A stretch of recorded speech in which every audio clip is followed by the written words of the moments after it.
Bismillahirrahmanirrahim. Assalamualaikum warahmatullahi wabarakatuh. Sahabat semua, Alhamdulillah. Saat ini sekarang saya bersama dengan Bang Refli Harun, YouTuber politik terbesar di dunia kayaknya nih. Sehat-sehat Bang? Sehat. Terbesar di dunia yang bahasa Indonesia. Ya, bahasa Indonesia. Bang, Enggak ini dong. Kalau terbesar enggak, kan banyak yang lebih besar ya kan. Kalau individual lumayan lah, lumayan ya. kalau yang perkembangannya tercepat nih, barangkali memang Bang Refli Harun nih. Insya Allah, insya Allah. Mudah-mudahan Sobat Era tetap mendukung ya. Gitu. Ya, Sobat RH Termasuk Channel. juga subscribernya Saiful Zaman. Amin. Bang, kita waktunya memang terbatas Bang ya. Jadi Ya, to the point aja kali Bang ya. ya oke. Gini Bang, saya kan melihat apa yang dilakukan oleh Abang dalam beberapa bulan atau dalam satu terakhir ini, kita lihat begitu masif memberikan pendidikan, memberikan pencerahan kepada rakyat tentang bagaimana sudut pandang Abang terhadap dunia politik di Indonesia, dunia hukum di Indonesia. Tapi Bang, saya melihat banyak kalangan, bahkan termasuk dari kalangan pemerintah, ini menganggap Abang ini bagian dari oposisi. Jadi saya mau minta klarifikasinya. Sebenarnya Abang ada di mana? Silakan Bang. Jadi oposisi itu artinya tidak ada posisi. Oposisi itu nol posisi kan berarti kan. Sebenarnya bukan soal oposisi. Kalau saya mengatakan soal pembagian peran, ya, division of labor kita sebagai warga negara. Jadi warga negara itu harus aktif ikut serta menanggung tugas-tugas konstitusional. Wah, ini kerennya begitu kan? Walaupun kewajiban konstitusional itu adalah kewajiban negara, kewajiban penguasa, yaitu mencerdaskan kehidupan bangsa salah satunya kan. Nah, tetapi tidak ada salahnya warga negara berpartisipasi.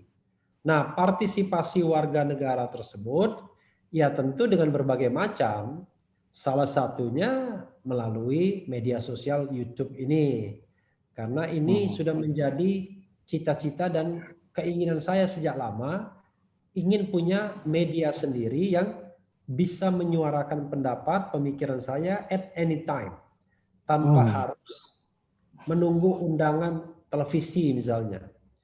Menunggu undangan Saiful Zaman misalnya kan. Menunggu undangan radio dan lain sebagainya atau media-media lainnya. Tapi saya bisa dengan cepat mengeluarkan statement, pendapat, dan itu bisa direspons secara langsung karena kita ada chatnya kan misalnya, dan juga kita bisa berperan secara maksimal untuk katakanlah men-share ya, sharing ilmu pengetahuan yang kita punya. Tentu bukan soal dalam perspektif benar dan salah, yang paling penting adalah peran kewarganegaraan, peran kewarganegaraan itu kita jalankan. Tentu dengan tanggung jawab. Ya, kalau melihat statement kemarin Profesor Dr. Mokhtar Ali Ngabalin, ini yang sempat bilang juga kan, ini teman-teman semacam Rizal Ramli, Refli Harun, Rocky Gerung, ini orang-orang yang WN kelas kambing. WN ini kayaknya warga negara. Alhamdulillah. Karena kalau dibilang kelas kambing kan tanggung jawabnya nggak besar, ya kan? Nanti saya akan bilang, loh, ngapain Bapak susah-susah mikirin Rizal Ramli, Refli Harun, ya kan? Atau Rocky Gerung, kan kambing, kelas kambing, ngapain kelas kambing dipikirin? Nah, kan kayak gitu. Yang harus dipikirin yang kelas elit, ya kan? Gitu. Oke.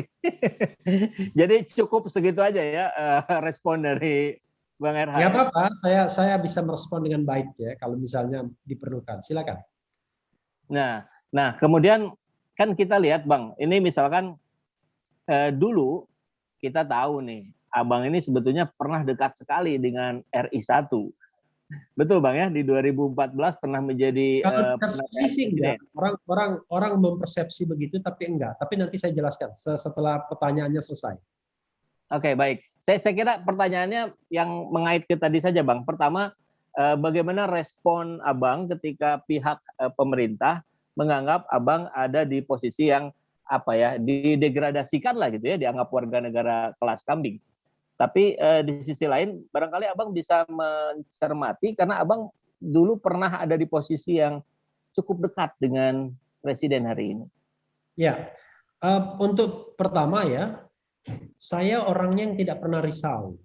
Mau dibilangin apapun, kelas kambing, kelas ini, kelas itu. Karena saya punya prinsip, kalau kita sudah bermain di media sosial, ya sosial media seperti sekarang ini, maka kita harus berjiwa besar untuk menerima apapun pendapat orang terhadap kita. Sepanjang tidak 3 hal saja. 1, tidak menyentuh fisik kita, ya berkali-kali saya katakan, kalau menyentuh fisik kita itu sudah lain persoalannya. Yang kedua, tidak merusak properti kita, dan yang ketiga, tidak mengkriminalkan kita. Ketika misalnya Ali Ngabalin memprovokasi agar menangkap saya, itu menurut saya persoalan, ya, karena kan dalam kasus yang dia katakan suruh tangkap saya, kan saya tidak melakukan apa-apa, tidak melakukan ujaran kebencian, ya, hanya melakukan interview. Nah, kalau kita misalnya katakan interview itu bermasalah, ya kalau begitu nanti semua YouTuber, semua pewawancara di media, misalnya Najwa Shihab, Karni Ilyas misalnya nanti, itu bisa dianggap bermasalah semua. Maka kemudian ancaman bagi kebebasan menyatakan pendapat baik secara lisan dan tulisan. Jadi ya kita harus membedakan ya. Jadi kadang-kadang banyak sekali orang yang ingin sekali senang melihat orang di penjara. Padahal bayangkan ya, yang di penjara itu kalau dia orang-orang yang punya produktivitas, punya kualitas tertentu, kan lebih baik dia bermanfaat bagi orang lain. Ya contohnya Habib Rizik ya. Kalau misalnya pemikirannya lurus, positif, tidak negatif, tidak ada hidden agenda, saya kira ya jauh lebih baik membebaskan Habib Rizik kan, karena dia bisa bermanfaat bagi umat, apalagi dia bicara tentang revolusi akhlak, ya. Kan bisa bersanding dengan revolusi mental, ya kan? Betul, betul. Nah, asal jangan bersanding dengan revolusi ala HMI-MPO. Karena revolusi satu ini revolusi yang ngeri-ngeri sedap, ya kan? Karena revolusi mengganti sistem, ya. Nah, kalau mengganti sistem ya sudah tentu pengen mengganti rezim, kan? Itu jawaban pertama, ya. Jadi saya tidak pernah risau. Karena saya tidak pernah risau, ya Anda pun tidak boleh risau juga.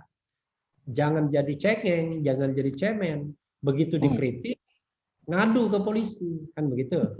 Bagian dari kekuasaan kan misalnya gitu. Kan banyak sekali nih orang dengan mudahnya mengadukan orang. Tiba-tiba menganalisis si A bisa kena 10 tahun hukumannya. Loh, ada juga yang orang mimpi pun, coba bayangkan. Makanya saya bilang, apa yang terjadi dengan negara ini? Orang mimpi tentang bertemu Nabi kok tiba-tiba dilaporkan. Sudah melakukan berita bohong. Soalnya itu kan wilayah subjektif. Kita kan tidak pernah tahu yang sesungguhnya. Karena wilayah subjektif itu kita tidak bisa masuki, ya kan? Termasuk saya mengatakan kan untuk melaporkan sendiri itu hak tersendiri kan, Bang? Melaporkan itu hak, ya. Tapi yang saya katakan itu adalah mengkriminalkan orang lain. Karena kalau dia melaporkan, misalnya penghinaan terhadap diri sendiri, itu is okay. Misalnya si A merasa terhina, dia lapor, nggak apa-apa. Yang masalahnya adalah yang dianggap dihina A, yang melapor B. Kan begitu, malah ada yang sampai mati di penjara segala, padahal yang bersangkutan nggak melapor. Ya kan? Nah ini yang kadang-kadang menurut saya banyak sekali tukang-tukang lapor itu yang menurut saya harusnya tidak. Oke, itu satu hal. Jadi moralnya adalah tolong nggak apa-apa berdebat sekeras-kerasnya di media sosial, yang penting itu saja. Jangan kriminalisasi, jangan sentuh fisik, jangan rusak properti orang lain. Ya, jelas jadinya. Anda pro Jokowi, mau oposisi terhadap Jokowi, ya, itu urusan masing-masing. Tapi yang paling penting kita jaga ruang demokrasinya. Itu satu. Nah, yang kedua soal dekat, saya merasa kalau dibilang dekat amat juga enggak juga. Jadi banyak orang yang keliru seolah-olah saya itu very powerful, padahal enggak juga. Kenapa? pada tahun 2014 kita tahu kan ada perhelatan Pilpres antara Jokowi dan Prabowo. Saya instinctively sebagai katakanlah pengamat, pakar hukum, saya lebih condong kepada Jokowi. Waktu itu bukan presiden, ya, kepada Jokowi. Karena he was an ordinary person. Dia adalah manusia orang biasa dibandingkan dengan lawannya, ya kan? Yang naik Lexus, ya kan? Yang buka itu naik kuda, hartanya triliunan, ya. Ini orang biasa. Nah, saya itu punya mental begitu, lebih cenderung ke orang biasa daripada powerful seperti itu. Dan juga track record. Kalau ini kan belum ketahuan track recordnya, tapi dengarnya baik, di Solo baik, ya kan? Di DKI baik, paling tidak media memberitakannya secara baik. Ini beda lagi. Ini orang yang punya masalah, bagian dari Orde Baru yang terus terang saya sendiri orang yang menentang Orde Baru. Saya tidak bisa mengatakan bahwa Orde Baru itu adalah orde yang bagus, itu orde otoriter, ya. Jadi an authoritarian regime itu ya di Orde Baru dan di Orde Lama. Orde Reformasi baru OTG, otoriter tanpa gejala. Baru awal-awal, ya kan. Tapi kalau misalnya OTG ini tidak segera diobati, khawatirnya nanti muncul gejala-gejala otoriter yang sesungguhnya. Ini baru OTG, ya. Nah, jangan sampai OTG ini berkembang menjadi otoriter yang sesungguhnya, ya. Ini baru suspek, ya kan? Jadi baru tes swab antigen yang cepat itu. Belum PCR. Belum PCR, ya.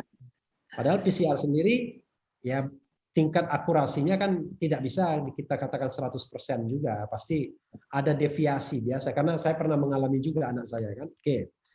Nah, 2014 itulah posisi saya, tapi saya bukan anggota tim kampanye.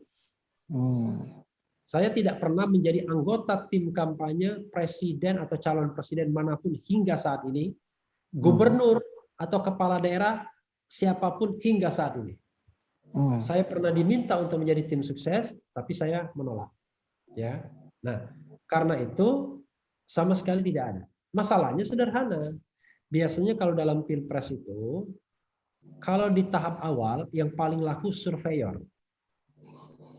Survei kan sebelum pilpres. Ketika pilpres yang berlangsung masih laku surveyor dan pengamat-pengamat politik.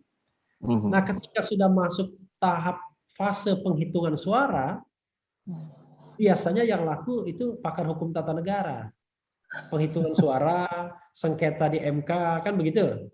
Jadi heran, 2014 itu, saya pernah diundang oleh salah satu televisi, dan pendapat saya mengatakan, jangan salah, ketika dalam kasus Akil Mukhtar 2010 kan saya sempat lama juga di-ban oleh media, karena dianggap saya orang bermasalah yang nyoba-nyoba menyuap hakim, padahal akhirnya kan ketahuan kalau Akil Mukhtarnya bermasalah, memang betul-betul hakim yang memang mempraktikkan hal-hal yang tidak baik, mafia peradilan sejak 2010 kan akhirnya, dan memang rantainya panjang. Akhirnya saya benar kan, baru ketahuannya 2013 kan ditangkapnya. Nah, 2014 itu saya mulai lagi recovery, keluar tampil di media kan, karena terbebas dari sangkaan-sangkaan yang negatif. Salah satu statement yang disukai saya adalah saya mengatakan 99,9% permohonan Prabowo di MK itu akan ditolak. Otomatis ya semua pencinta calon presiden Jokowi ya senang semua, termasuk televisi yang mendukungnya kan. Makanya hampir hari saya diundang oleh televisi itu. Tiap hari saya diundang oleh televisi itu. Kenapa? Ya karena mereka menginginkan perspektif yang menguntungkan. Kenapa bisa saya mengatakan 99,9% ditolak? Karena saya ini mantan staf ahli di Mahkamah Konstitusi. Jadi saya tahu persis. Apapun permohonan pilpres itu, rasanya nggak mungkin dikabulkan. Ada gunanya. Nah, karena itu sekarang ini challenge saya adalah kita tidak memiliki mekanisme konstitusional yang baik untuk bagaimana mereview kecurangan-kecurangan. Kan it doesn't make sense, nggak masuk akal kalau kita mau memperbaiki kecurangan itu dari Sabang sampai Merauke dengan sidang pembuktian yang cuma sehari 2 hari.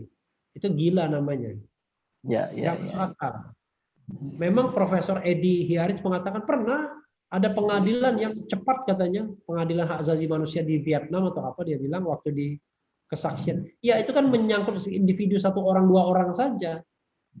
Bukan menyangkut kecurangan Indonesia dari Sabang sampai Merauke. Anda mau sidang 1 bulan 2 bulan pun, kalau based on fakta persidangan saja nggak cukup, karena itu harus didasarkan pada ilmu pengetahuan dan keyakinan hakim. Makanya ketika 2019 saya netral dong, karena saya komisaris utama di BUMN.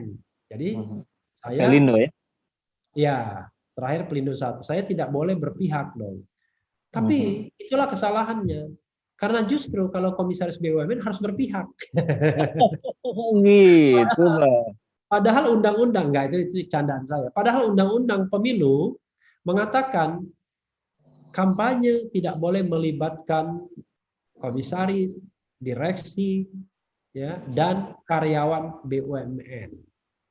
Tapi kalau Anda nggak terlibat kampanye baik secara terang-terangan maupun diam-diam, insya Allah Anda tidak akan lagi dipakai. Kan kira-kira begitu.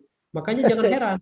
Pada periode pertama, kita melihat ada orang-orang yang diangkat sebagai komisaris di BUMN. Katakanlah, ya macam-macam lah, ada mantan aktivis ya, yang sekarang ditunjuk jadi dubes misalnya. Pada tahun 2019 kampanye terang-terangan dia. Bisa dilihat di media, di lini media sosial, ya kan? Yang baru meninggal kemarin, Seknas, kampanye terang-terangan dia. Tidak ditegur, tidak diapa-apakan. Padahal saya bilang, yang dilarang itu kampanye. Mengkritik pemerintah itu nggak ada larangannya. Jadi saya sekarang tanya misalnya, apakah seorang pegawai Lembaga Ilmu Pengetahuan Indonesia dilarang mengkritik pemerintah? Kan dia kan PNS. Nggak ada larangannya. Ya mungkin soal disiplin PNS. Tapi so far saya lihat biasa-biasa saja tuh yang namanya pegawai atau peneliti LIPI mengkritik pemerintah, ya kan? Kita kenal ada Siti Zuhro di situ, Samsudin Haris sebelum jadi Dewas KPK, ada Mukhtar Pabutinggi, ada Hermawan Sulistyo, ya kan? Semuanya orang kritikus terhadap kekuasaan semua, ya kan? Walaupun ada juga yang berpihak pada kekuasaan, ya. Nah, karena itu saya ingin mengatakan bahwa lebih karena itu saja saya menjadi orang yang beruntung, tiba-tiba ditawarin menjadi komisaris utama, ditawarin menjadi staf khusus Menteri Sekretaris Negara. Akhirnya saya terima, tapi dengan komitmen. Saya bilang, saya tetap ingin kritis. Tapi ternyata untuk staf khusus Setnek bisa. Makanya saya 4 bulan saja mengundurkan diri. Ketika jadi komisaris utama masih bisa kritis. Ya kan, sudah mulai kritik saya 2017 sampai akhirnya diberhentikan 2020. Lumayan lah, bertahan 3 tahun, 2,5 tahun lah. Dari pertama kali mengkritik sampai kemudian ini. Sampai kemudian diganti, replace, ya kan. Nah ini bagus juga sih bagi pemerintahan kan menunjuk tuh kan Refli kritis buktinya. Kan nggak kami ganti. Ya karena saya tidak ikut kampanye tim lain. Jadi ada yang ganti karena merapat ke tim lain. Tapi saya mengatakan harusnya kalau mau adil tidak boleh dua-duanya. Ketika Anda menjadi komisaris BUMN tidak boleh merapat ke kubu Jokowi karena dilarang, tidak boleh juga merapat ke kubu Prabowo karena juga dilarang. Tapi ini enggak. Yang merapat ke kubu Prabowo insya Allah akan diberhentikan. Nah, jadi saya tidak diberhentikan, cuma dipindahkan di size-nya lebih kecil karena saya tidak berpolitik tapi hanya kritis saja. Jadi sampai sekarang pun, even sekarang pun saya nggak pernah ketemu dengan Prabowo sekalipun misalnya. Sekalipun saya nggak pernah ketemu Prabowo, pernah melihat dia pada tahun 2009 ketika dia mendaftar di KPU. Melihat saja, karena kebetulan saya hadir sebagai penonton. Karena kebetulan anggota KPU-nya teman-teman saya kan. Waktu itu dia jadi wakil presidennya Megawati. Calon, kan? Cuma sekali aja melihat, itu pun dari samping melihatnya.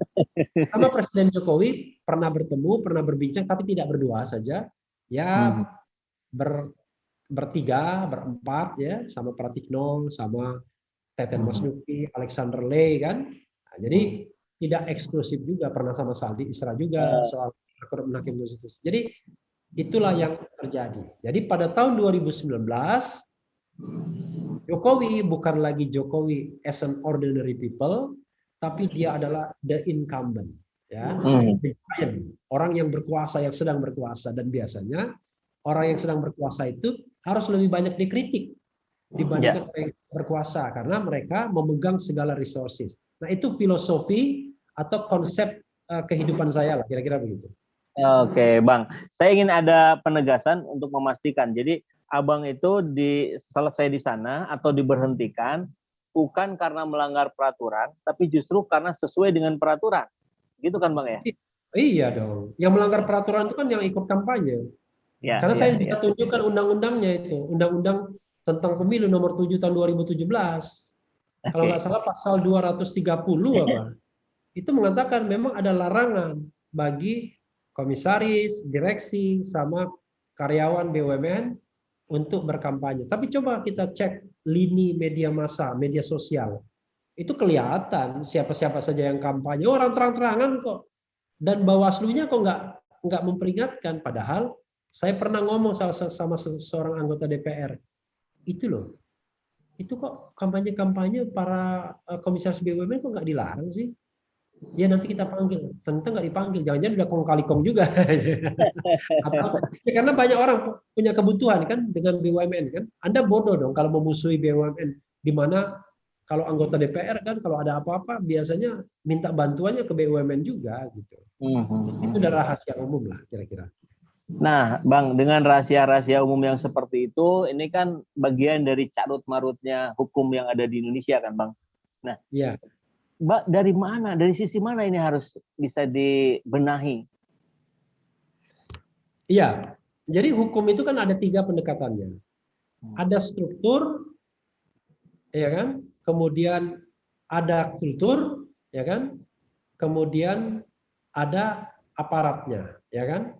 Ada substansi. Jadi ada substansi hukumnya, ada kultur hukumnya, ada struktur hukumnya. Jadi kalau substansi hukumnya itu ya segala peraturan perundang-undangan ya, kita harus perbaiki. Contoh, presidensial threshold. Nah, menurut saya presidensial threshold itu adalah substansi hukum yang harusnya dibuang. Karena inilah yang menyebabkan kita terbelah jadi cebong dan kampret, kan kira-kira begitu. Menjadi cebong, sekarang kan ceret dan kadrun, kira-kira gitu ya. Ceret itu cebong kampret bersatu kan sudah, dan melawan kadrun, kira-kira begitu. Nah, ini menurut saya sisa-sisa atau pengaruh dari presidensial threshold yang menyebabkan ada kekuatan politik bisa memborong partai politik dan meninggalkan satu calon pesaing saja sehingga head to head. Kita tidak tahu 2019 itu apakah presidensial race yang benar atau enggak, atau jangan-jangan pura-pura, kita nggak ngerti, ya kan? Dan banyak orang akhirnya kecele, ya kan, merasa terhianati. Loh, kok begini? Setelah selesai persaingan kita babak belur, dia enak-enak aja, kayak kira-kira begitu ya? Nah, mungkin saya nggak tahu, apakah Anda juga merasa demikian? Kalau saya enggak, karena saya kan bukan tim sukses, ya kan, tidak pernah berkampanye, ya kan. Concern saya adalah menegakkan governance pemilu yang jujur dan adil sesuai dengan pesan konstitusi. Makanya saya katakan dalam kesempatan ketika diundang oleh TV One, saya mengatakan kalau pendekatannya sama dengan 2014, the game is over, nggak perlu lagi yang namanya sidang MK. Tapi kalau pendekatannya lebih substantif, nah ada harapan. Saya bilang begitu. Nah, tetapi saya dalam hati kecil saya udah tahu bakal ditolak. Kok Anda nggak ngulangi 99,9% kan bisa bertahan jadi komisaris BUMN yang lama kalau Anda mendukung terus kan? Enggak, karena this is a choice dalam hidup. Kenapa? Karena saya tentu tidak boleh membela yang curang, tidak boleh membela yang tidak adil. Apakah pemilu itu curang? Curang banyak, kekurangan banyak. Siapa saja yang melakukan curang? Semuanya. Oke. Cuma kalau kita bicara tentang potensi, ya tentu saja mereka yang powerful lah, mereka yang memegang kekuasaan lah yang punya potensi untuk curang lebih banyak. Makanya PR kita ke depan adalah bagaimana kita memperbaiki governance berpemilunya. Kan begitu. Oke, baik Bang. Nih pertanyaan terakhir masih terkait dengan Ya. barusan. Saya ambil statementnya Bang Refli Harun, nggak tahu tahun berapa ini dimunculin. Bila hukum muncul beragam tafsiran, moralitas harus ambil peran. Ya. Itu kapan Bang disampaikannya Bang? Masih ingat nggak Bang? 2015 atau 2016 ya, antara 2016 atau 2017, 2016 kayaknya ya. Oke, ya. Nah, ini kan selalu pasti ada perbedaan pandangan hukum. Nah, oh iya, bagaimana? Jangankan sesuatu yang kira-kira agak gray area, yang sudah pasti aja bisa ribut orang, ya kan? Yang sudah pasti aja ribut, ya kan? Contoh misalnya yang sudah pasti. Kenapa orang ribut ketika kita misalnya mengusulkan pergantian presiden? Nah kan sudah ada di dalam konstitusi. Presiden itu bisa mangkat, ya kan, berhenti atau diberhentikan. Nah kalau mangkat itu ya meninggal dunia kan. Kalau berhenti itu berarti mengundurkan diri. Kalau diberhentikan berarti impeachment. Kan itu bukan fenomena yang aneh. Jadi kalau itu misalnya ada di konstitusi ya. Ya, kalau ada orang yang menuntut agar presiden itu katakanlah mengundurkan diri, ya itu konstitusional. Yang tidak boleh adalah Anda angkat senjata. Ya kan? Kalau misalnya dikatakannya bahwa warga negara kelas kambing yang menuntut presiden mengundurkan diri, nggak apa-apa juga kan, hak yang bersangkutan. Sekaligus menunjukkan kualitas yang bersangkutan, kira-kira begitulah. Persis. Cuma haknya nggak apa-apa. Sekali lagi saya katakan, boleh ngomong apa saja, asal 3 hal itu tidak digunakan. Menyentuh fisik, menyentuh properti, dan mengkriminalisasi. Karena ya dia kan, katakan orang yang dekat dengan pemerintah kan sok jagoan semua sekarang ini. Karena merasa aman, nggak akan diapa-apain. Kan begitu. Ya kan? Beda sama orang yang kritis, mengambil sikap di luar pemerintahan. Harus hati-hati terus. Harus pasang double cover agar tidak dikriminalisasi. Nah, padahal tugas kita, tujuan kita adalah untuk kebaikan bangsa dan negara. Bangsa dan negara harus tetap, harus kita cintai. Tapi penguasa, pemerintah itu bisa berganti.